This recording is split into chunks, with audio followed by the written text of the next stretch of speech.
Once again, Errol Spence Jr. is entertaining low-hanging fruit. If you go on Twitter, you'll see the back and forth.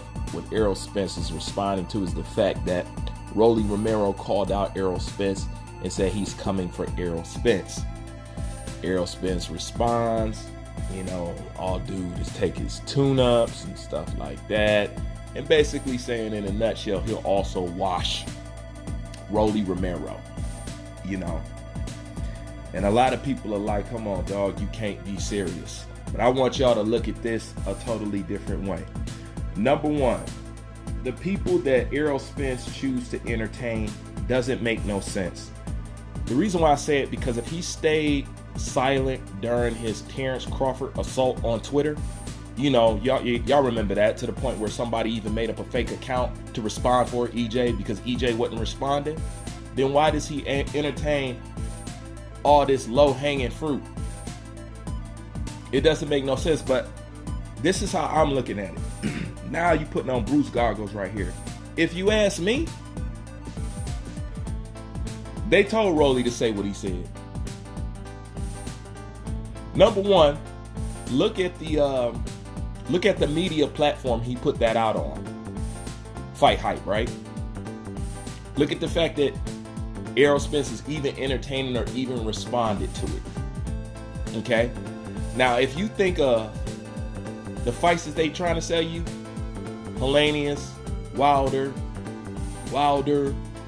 Ruiz, Caleb Plant, Darrell, Uzatiki, David Benavidez, let me ask you a question.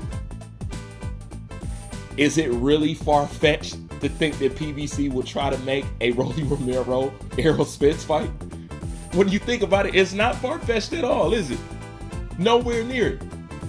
Because the truth of the matter is this: they still have to cloak and hide and distract the fact that you guys won't get the Terrence Bud Crawford Errol Spence fight this year. So of course they have to create a new narrative to put y'all energy on something else. To add on top of that, who's Rolly signed to? PBC. Starting to look engineered to me. I'm just saying, this is just the way I think. I ain't saying it's true. But I'm very good at putting stuff together and sifting out truth. And for Rolly to say what he's saying, it's coming out of the blue. And why would you want to jump up 2 weight classes to take on Errol Spence and stuff like that? Like, this is out of the blue. Like, Errol Spence shouldn't even be on his mind, even on his radar board. It is, so why did he do it? Once again, look at the platform he said it on. Fight Hype, look at who he signed with. Look at the current situation going on with Terrence Bud Crawford and Errol Spence. Y'all not getting that fight this year.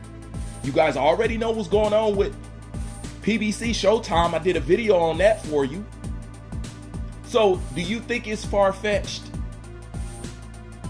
that they would put on your mind of a Rolly Romero Errol Spence fight?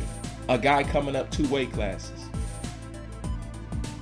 Which, why not? He already did it with Mikey Garcia. I mean, Mikey Garcia came from 140, but he's originally a 135er. But how many fights did he have at 140 before he went to 147? I'm just saying, when I'm thinking about it, it's not that hard for me to figure out. I know that PBC needs to get the mind of a people off Terrence Bud Crawford, Errol Spence, because they can't deliver it for you. So they're going to use, and if you listen to Rolly Romero, he tells you, he says, I'm the best promoter in the game. Boxing don't deserve me. That means he understands his antics and the way he acts is entertaining for boxing. How did he get the Gervonta Tank Davis fight? Because he a fool. So he realizes that he has the ability. He almost has, you know what he has? He has the Adrian Broner effect. And he's aware of it. You think he came with that on his own? Or they've been telling him, like, yeah, you can sell a fight. It's something about the way you go about, your silliness and stuff like that. It attracts the people. That's why we're going to hook you up with Tank. So of course they would take that same guy to start some bullshit talking about, yeah, I'm coming up 2 weight class. Why? To get you talking about. It's done what it's supposed to do, right? What am I doing right now? A video on Errol, Spence, Romero. So even if they don't want to give you the fight, they're not going to give you the fight. The point is to take the conversation and the tension off the fact that you ain't getting no Terrence Bud Crawford, Errol Spence fight. That's how I look at it. I put my last dollar on it, and can't nobody tell me different, because I'm used to the antics and I see the circus act tricks that go over there with PBC and Showtime. I see all that shit now. I do. So it's not shocking that Romero came out and said something, and it's not shocking that Errol Spence is responding and entertaining. Because truthfully, after going through a Al Heyman contract, these guys are not even allowed to do interviews without permission. They're not. They're not. And maybe one of the videos we're going to go over the contracts, but if you just want to hop to it now, go on Barbershop Conversations. He's got an Al Heyman contract out. He breaks it down for you. You see everything that's in the Al Heyman contract. And what they literally can't do nothing. They can't speak against Al. They can't do certain videos and certain interviews without permission. They're not allowed to. So, and you know they got a stronghold. This is why Gervonta Tank Davis tweet stuff, then delete it. Tweet stuff and then delete it. They got a choke collar on them dudes, so they wasn't wearing them choker chains for no reason. They literally got a choker chain on.